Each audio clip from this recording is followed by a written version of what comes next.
All right, well, let's get started. Good evening, everybody. Welcome to the Wisconsin FLL Coaches Challenge, Challenge and Explore Coaches Zoom call. My name is Craig Peterman, Program Delivery Partner, and we've got all of our head refs and judges here, don't we? Brian Farrell, Jay Church, Brian Hicks, and Allison Conrad. Oh, we're missing EO. All Yep. right, no big deal. Well, let's get started. As you came into the room, you probably heard this session is being recorded and will be posted on our YouTube channel. I actually got a couple thank yous over the weekend for having the Zoom calls on the YouTube channel because their teams are meeting Monday nights and they get to the Zoom call when they can. So I'm glad we're doing that. And I'm obviously very glad that the coaches are following up afterwards. So we treat these as if there was an audience of 150, covering as many bases as we can. Those that are here obviously get to ask any questions they may have. So real quickly, we had a huge weekend just passed. 102 of the 266 teams competed at 4 different regionals, 2 on Saturday, 2 on Sunday, and therefore another, what was in the newsletter? 33 spots at sectionals were earned. Obviously, because of the volume over the weekend, I wasn't able to verify, update, and do all the things necessary before going public with the results. However, I expect to have that done tomorrow, and we'll send out a blast newsletter somewhere in the afternoon just with the results. Coming up, we've got Marquette day 1 and day 2.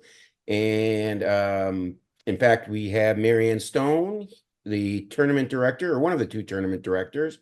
Uh, Actually, I'll just pass it on to her if you're ready, Marianne. Sure. We're really excited to host, I think, a total of 52 teams over the weekend. There's been one email blast that's gone out to all the coaches, and there'll be a second one that goes out this week with all the final details. Please pay attention to a couple things like which side of the school the entrance is on, because I know that can be confusing, and where the parking lots are. The Hilltopper Robotics, the FRC team, has worked really hard to come up with a lot of really interesting things to engage all the team members as they're there.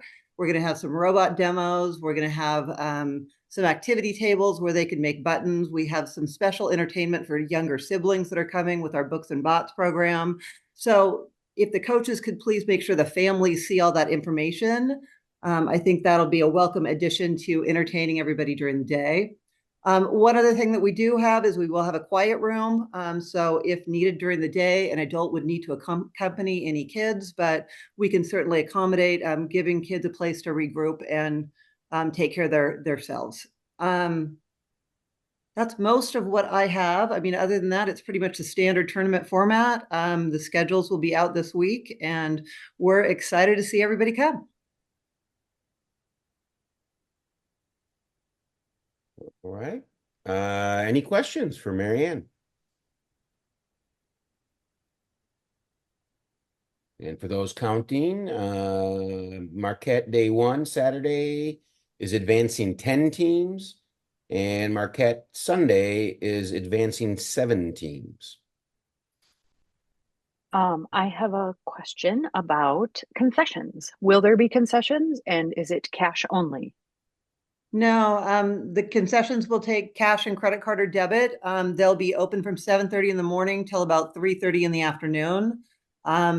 There actually is a menu attached that the coaches are getting. So again, hopefully they distribute that to the family so everybody can see everything that's available. Awesome, thank you. Mhm. Hi. That kind of leads into a question I had about what to expect for new coaches when we've got a competition coming up. We're going to be in Green Bay December 7th. And so will we get some information prior to that to know kind of what to expect that day and those kinds of things? Yep. So the standard operating procedure is for the tournament directors. Well, actually, let me step back. I give the contact information to the tournament directors roughly 2 weeks before the event. Um, I would love to give it sooner, but there always seem to be, last minute changes. So I try to give the tournament directors the most updated information. 2 weeks kind of seems to be that sweet spot. Knowing that there still may be changes even after that, especially with like name changes and stuff like that. So then the tournament directors will then provide a preliminary email to coaches, kind of with logistics or things that you need to know about the tournament. The actual individual day schedule typically won't get distributed until like the Wednesday or Thursday before the event. Once again, coaches come in with requests and changes. They have a participant who has a swim meet in the afternoon. Can they do their presentation in the morning? Things of those types of nature. Some of those requests can be met. Some of them, unfortunately, cannot. There's only a limited amount of flexibility that the tournament directors have, but we will try to meet those. The last thing we want is multiple schedules floating around because that inevitably will lead to a lot of confusion. So, yes, there will be communication coming from Green Bay. This one, the calendar is a little awkward this year with Thanksgiving being so late. So, the tournament director in Green Bay does have the contact information already, but I don't believe the schedule is firmly in place. So you will be getting something soon. I'm confident of that. And then shortly before the event, you'll get the actual schedule of the day. Perfect. Thank you. There was a question in the chat. Do we still have the same restrictions on carts at Marquette University High School? And the answer was yes, there are no wheeled vehicles allowed in the pits. Can we go just one step further there? Like, I'm happy to answer the competition area. Absolutely no carts will be permitted up there. It's way too small. Is the wheeled vehicles also true for judging sessions? So through the hallways or anything like that, or it's okay there? They can take them through the halls. It's just the gym floor that they're very sensitive to. Gotcha. Just wanted to make sure we're clear because there's 3 different areas really that the kids are Absolutely. I had a question on that then. If it's not allowed at the robot table and not allowed at the pits, where would we store a cart like that to prep ourselves? What we've done in the past is I've got lots of high school kids there. We'll pick up your cart for you and carry it into your pit table, and we'll pick it up and carry it back out. Wow. So you can take it, you can have it in the gym. You just can't roll it around the gym. Oh, okay.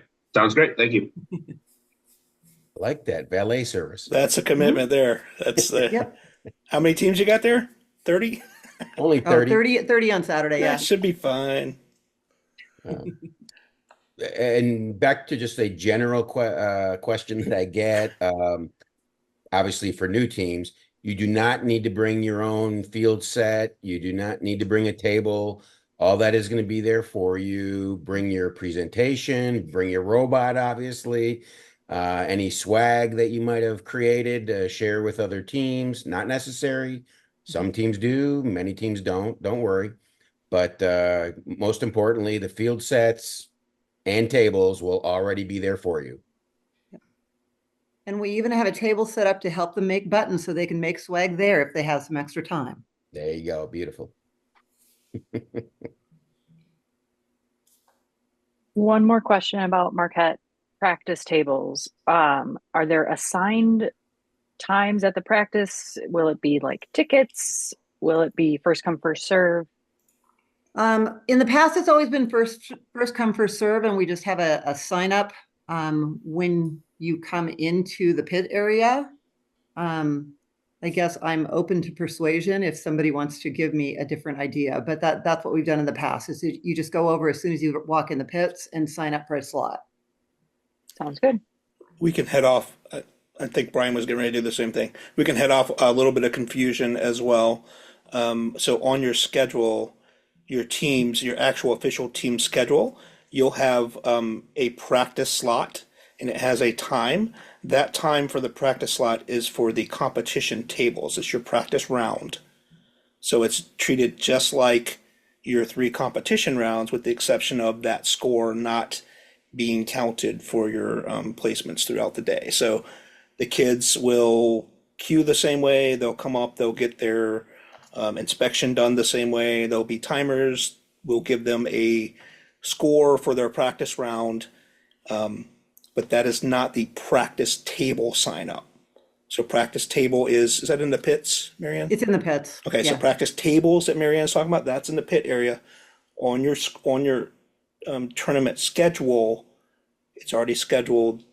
That is at the competition table. So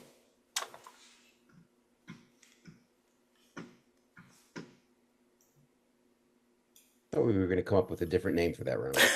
I keep thinking every time we say this, I keep thinking the same thing. Trust me, I get confused assigning the volunteers too. It's like, wait,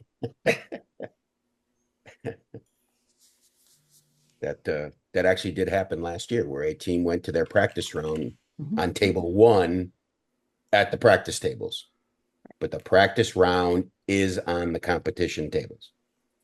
Oh, I guess one more thing.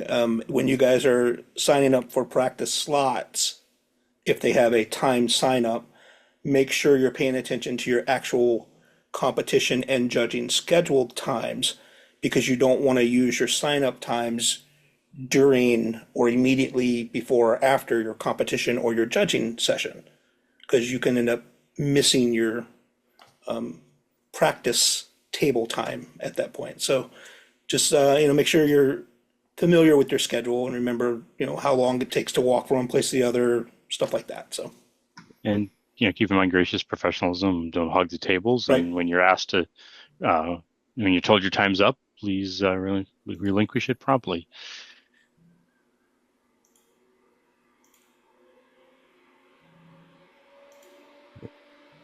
I guess while we're talking about the practice tables, we do have now 2 large posters that re-emphasize one of the most important aspects about the program, at least the way we see it here in Wisconsin, is that the kids do the work.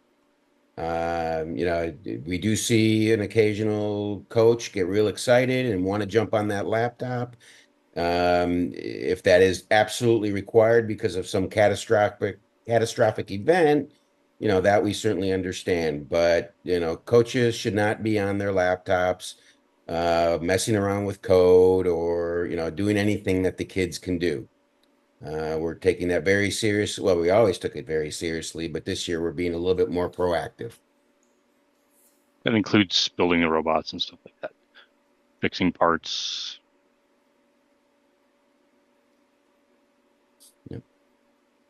And in fact, just to take it one step further, that also goes in for the presentation. Again, for those of you that are new to the process, the parents, audience members, brothers, sisters, and the coaches will be asked to enter the presentation room first, and then the team will enter next with all the materials. They're responsible for setting up. They're responsible for everything. Once they step into the room, the coaches should be observers just like everybody else. To expand on that a little bit too, please make sure you tell the parents, grandparents to be there early, because if they want to go into the room, Wisconsin does encourage family members and that to view that. But once that door closes and they start the presentation, we don't allow anybody into the room because it's really disruptful for the students when they're presenting. Yep. And once it's over, also be prompted leaving the room. The judges have a bunch of paperwork to get done, which they can't really get started on until people leave the room. Since we're talking about presentations, I have a question about that. We went and watched or took a tour at the competition that was at METC in Madison this weekend, just to kind of get a lay of the land kind of thing. And I saw a handful of the work tables, if you will, that the teams had, that they had poster boards out kind of explaining their presentations. Were those leftover, or were those from their presentations and they chose to put them on the table, or is that a requirement, or what was that about? So oftentimes teams will bring in, they'll have materials for their presentations. That area that you're talking about is called the pit. Yeah. Each team gets a table in the pit. Yeah. That's kind of what you operate out of during the day. So oftentimes teams will have use those presentation boards there as well. And sometimes they put other materials, it really depends what they want to do. Right. Are there any requirements for that? No. Okay, thank you. Nope. At Marquette, how big, are the tables for each team at the pits? I don't know whether they're 6 or 8 foot tables, but you'll have a full table to yourself. Okay. Thank you. I guess I'll elaborate a little bit on what Brian said. As since the poster boards and information came up, when the students are in the rooms with the judges, make sure they reference that. If they just set it down and don't talk about it, the judges really can't count that. A lot of times we can't read it, but it's also there. The information on there is also for the students to kind of remember and help them with their presentation. So if they do bring something in, just make sure they reference that. Yeah, the judges are not sitting there reading those boards. You can point to them. If you bring a binder in or something, it sits on the table. You really can't count on them processing any of that because they're paying attention to the kids. If they want to point anything out in there, they should point that out as well. And then all of that material has to leave with them when they leave.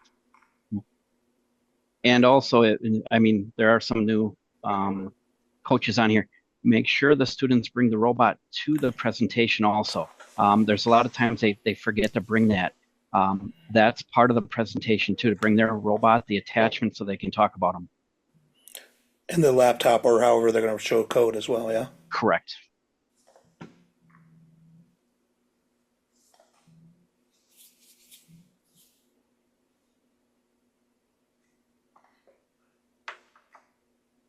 All right. Any specific questions about Marquette for Mary Ann? We've already covered a lot of ground already, but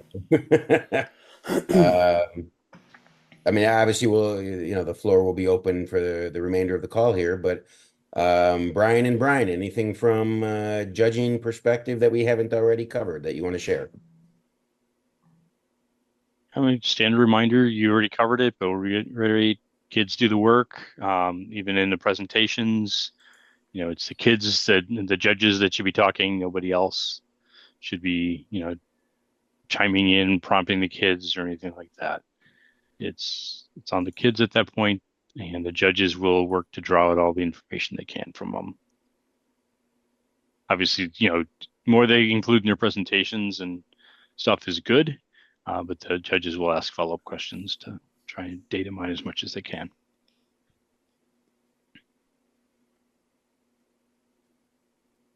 Also, a thing to remember, if you have a student that has, some issues that you want the judges to be aware of, feel free to pass that on to the tournament directors.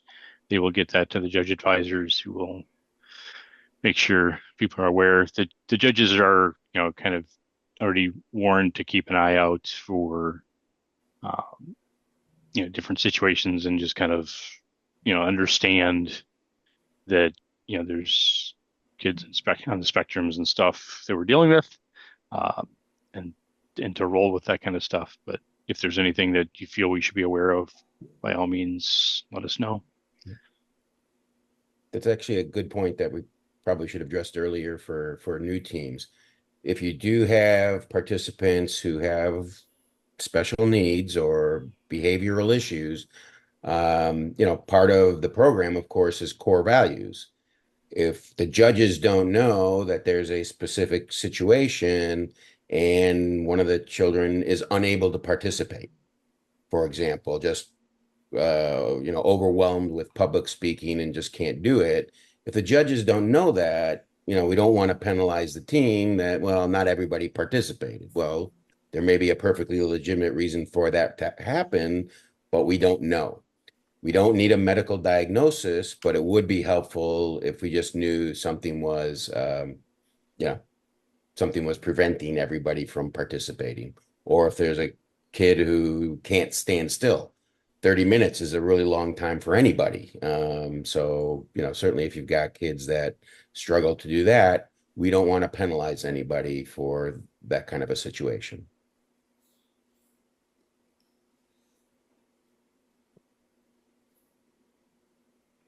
All right, let's move on to the robot game. Jay, Allison, what do you know? Oh, Okay, so Allison, what do you know? okay, well, I was gonna. So we had 4 tournaments this past weekend, and my understanding is everything went rather smooth at all 4 tournaments. Well, we got a bunch of feedback already on Slack. This doesn't have to do directly with the robot game, but everybody was very happy that the schedule was on time. I think at all 4 tournaments all weekend. And I appreciate all of the judges and volunteers and refs and my Allison down there, the other state head ref, is a huge part of making that happen, and we appreciate it. So thanks to everybody that made that happen. And now we'll get on to some of the questions we had during the week.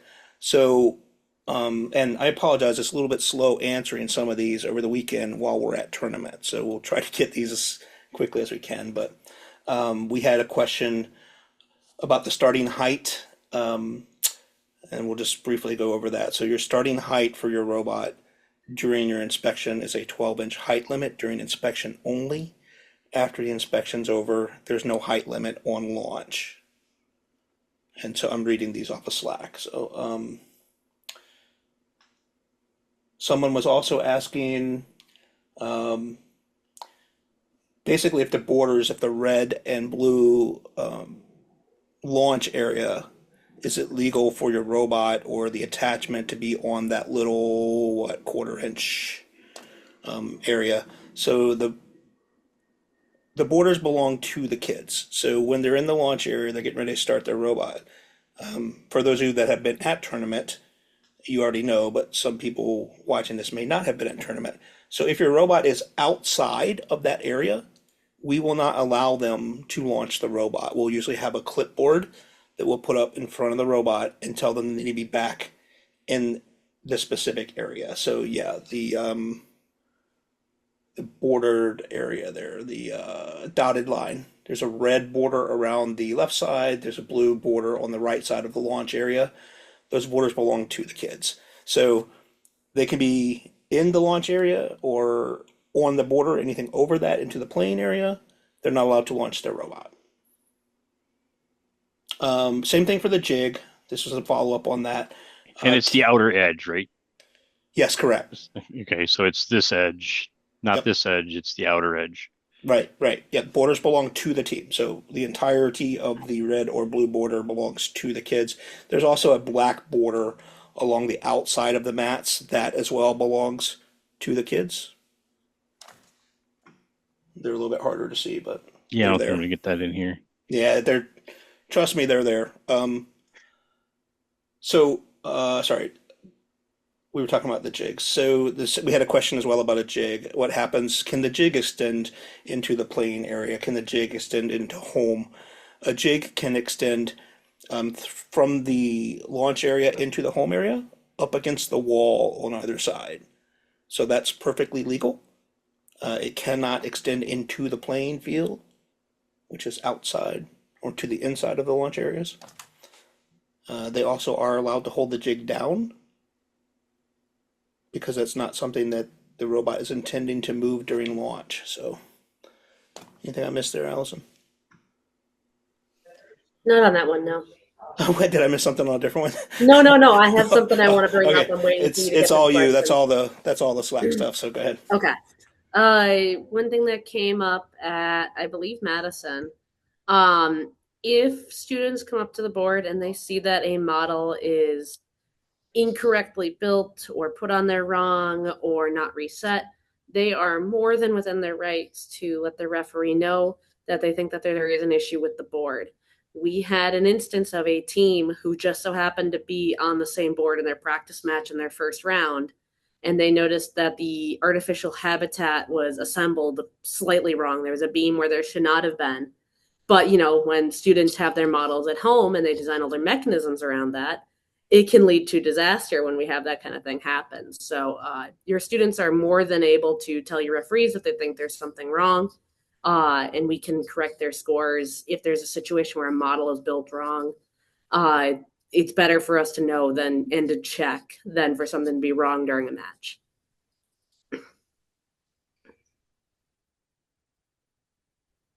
Well, we I think also, that's all I had that I wanted to specifically bring up from yeah, this past weekend.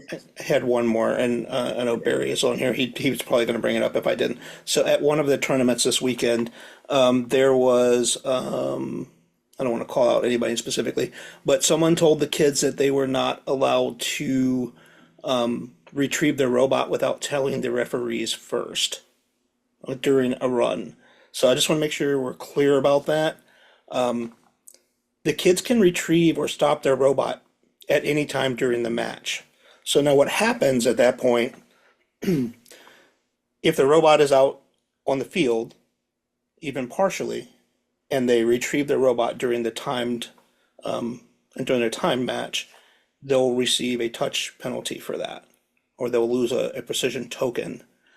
But they are allowed to retrieve their robot at any time. And further on with that point, either side can retrieve the robot back to either side. So let's say the robot's out doing its thing in the middle of the mat, it gets stuck. You don't have to tell the referee that you want to retrieve your robot. Your team, either technician from either side, can go grab the robot and bring it over to your side. You don't have to wait or tell us what your intent is. If you can't reach your robot or something by chance, we will do everything we can to help you.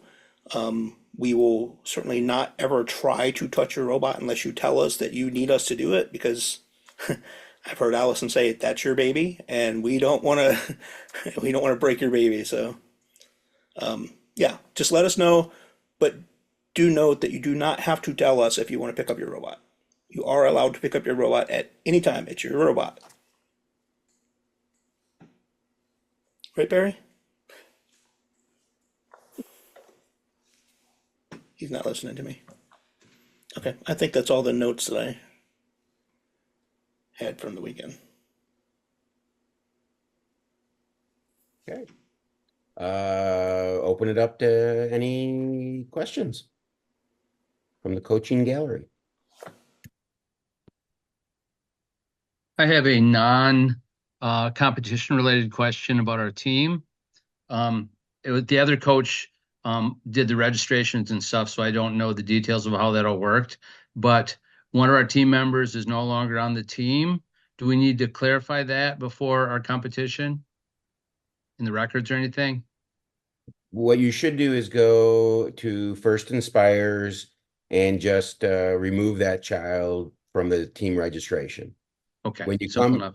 yeah, when you come to the tournament, we want all teams, coaches to print off the roster, make sure that every participant has that, I guess on the screen, I think it's green, check mark that says they've got consent and release from the parents or guardians. And if you bring that roster, all is well. Okay, thank you. And one thing from a flow standpoint at Marquette specifically this week, and I just thought about this. So when your teams are coming in, when the cuers are bringing you in, they'll usually line you up against one of the walls. So Marquette stage is pretty small as opposed to a big open gym area. So what we like you guys to do is come up one side. That would be what, stage right? The stage right side? Yeah. I Stage- think we actually said we want them to come in stage left, so that when they come out, they go straight back to the pits and they aren't overlapping out Okay. in the hall. Your cuers will instruct you which side to go on, please. So if you're cued to come up to the tables, make sure you're standing against the wall and not sitting back in the back of the area there, because we sometimes don't know you're there. But my point was, we try to keep the flow going in one direction there. So you're going to come down one area, come up on the stage, and then exit the other side, because as you're exiting, other teams will be coming up from the same side you just came up from. So if you guys remember, it's like a one way in, one way out, if we can help it. And don't be surprised that about 15 minutes before any event, you're going to start getting queued. So Right. be in there, get ready, be by your table. listening to the announcements so that we can keep, the tough thing is if teams start disappearing and then the cuers have to try to find them, and we want to keep the day on track.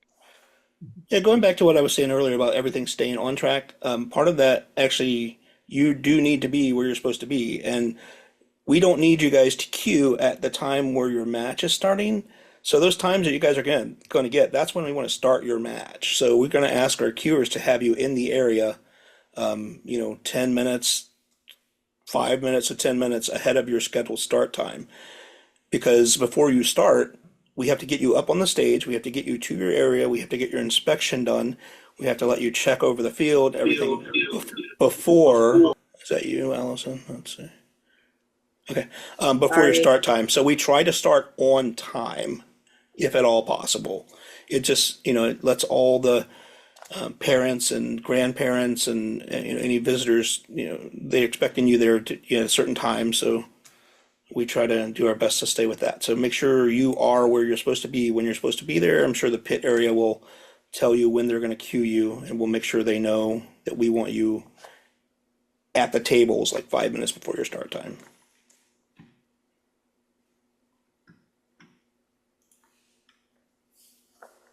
I just want to confirm stage left and stage right. Stage right. I have a daughter in theater, so when you're on the stage left, I believe, is left. Yeah. And right is right. But when you're looking at the stage, it's the opposite. Yeah, correct. So I was thinking about that too. Yeah. So stage right is the way we used to always do it. In stage right, off stage left. So I don't know if Marianne was saying they're going to change that or not this year, but they'll tell us. So my kid's in theater as well, so I get it. I'm not, so I probably screwed it up. So we'll Okay. make sure it's all marked and the Yeah. keywords take you to the right side. Yeah. That's okay. I do have a question for mission 1, and it only becomes apparent to me once I looked at the scrimmage. On mission 1, if the tree is not moved, do you still get the 10 points for the being in the base? Because at scrimmage we got the 10 points, and I'm questioning that. Because it says added. Yeah, I don't think the points will actually allow you to get the 10 points without it being moved. That's what I thought, but the students wanted me to Yep. ask. I'll clarify because it is a good question. On the In score the- sheets, it will actually allow you to score it. It'll tell you to mark yes or no. So it is possible to get coral tree hanging on the coral tree support as no, and then the bonus can be marked as yes, because it does start off in the holder, but it's a contingency thing. If part 1, thank you for sharing that. I see it coming up, whoever's doing it. If part 1 is not checked as yes, even though part 2 is checked as yes, it will not tally that score. And that's what I told them, but they're looking at the scrimmage sheet where Yeah. I'm not going to say who made the mistake, but somebody did. Well, the same thing. Well, the scrimmage, it can be right, actually. It can be marked as yes for the bonus, because as we're marking, it gives us a yes or no. Is it in its holder? So we can say yes for that, even though the first part is no. It just won't tally that score. Okay. Oh, okay. The scoring software should Yeah. take that into account. So and we did at the beginning of the season, we went and looked into the software, looked for contingencies, stuff like that. It actually happens again on 15 as well. So it's possible, yeah. So the scoring software will not allow you to mark samples or tridents or treasure chest in the research vessel unless they have been physically marked on the score sheet as being removed from their other areas. Okay. So we went through all the contingencies that we could think of. So hopefully we got most of them. Most likely you did. The other question I have real quick is with the seabed sample. I know it's been brought up, and it's probably just like we said, the kids can ask for it to be adjusted. But my students noticed today that the seabed sample was missing. We're threading a needle, and it can move a 60th of an inch to the left or to the right, or it can be centered. It's kind of wiggly in its base, and obviously we can ask most likely the setters or the referees to adjust it to center, right? Yes and no. So the only model that you can ask and we will set by rule is going to be the coral tree. Now, if anything else is set in a proper orientation, we may or may not move that. So if it's set properly, there's no requirement that we move it.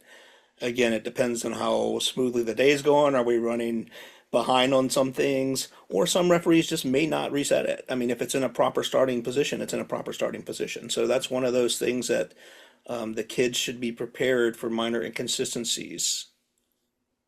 Starting position's a starting position, so. For the starting guide, we should be putting it in vertical. And I've been checking on it. Right. So it per the reset, it should be generally straight up and down. I'm not talking about straight up and down. I'm talking when it's sitting in the base, it literally has a 1/16 of an inch that can go left or right. And I'm just asking if it can be centered, like as a general. Something that precise. Yeah, probably. Especially if you need something as a 1/16 of an inch or so, that's just probably not going to happen. I mean, I'm just being honest with you. It's probably. We'll mess with it then. Yeah, no I mean, I would just work on the programming to make it more, have a wider range or wider target there. I'm not trying to be a jerk about it, but we just don't really have the time to go through any and every no worries. Possible set if it's proper.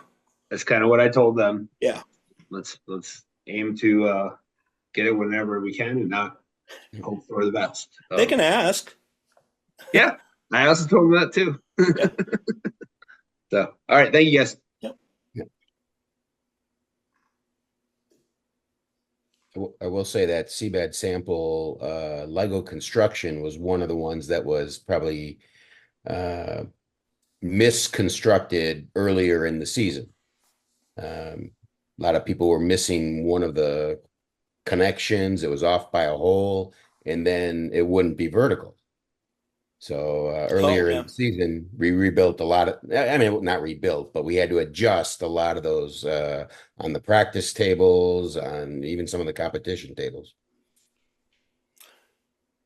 Yeah, at this point, the competition table should be pretty well sorted out. They've had a lot of runs on them. So just behind the scenes a little bit, we are using the same competition sets and the same competition mats from tournament to tournament. The practice mats are separate. So at the end of the tournaments, actual tournament referees will be resetting the table and helping assist to pack everything away. So that should be pretty consistent at this point. I mean, we did find that one model that Allison was talking about that was, it was one part was turned 90 degrees, but at this point it's I think they're pretty good.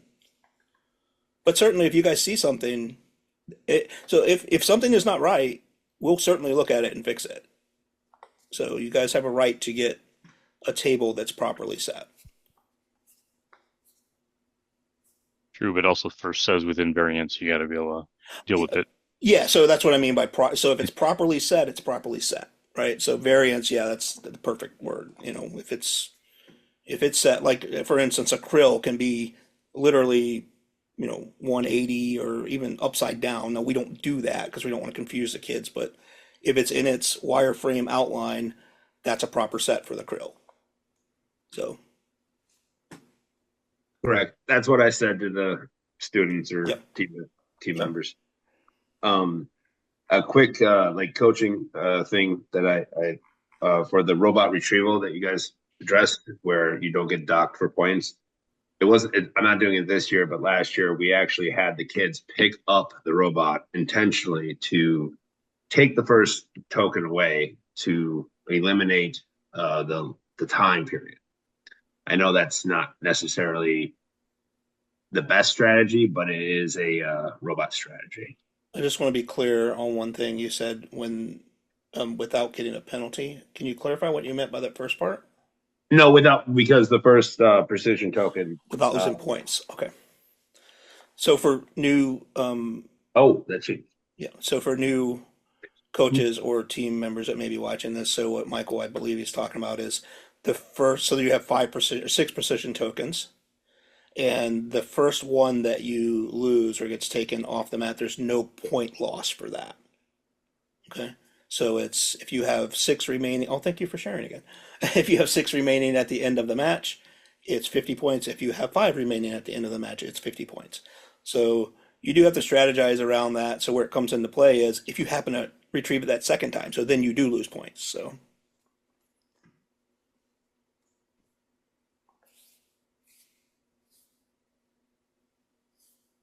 all right. Any other questions for anybody?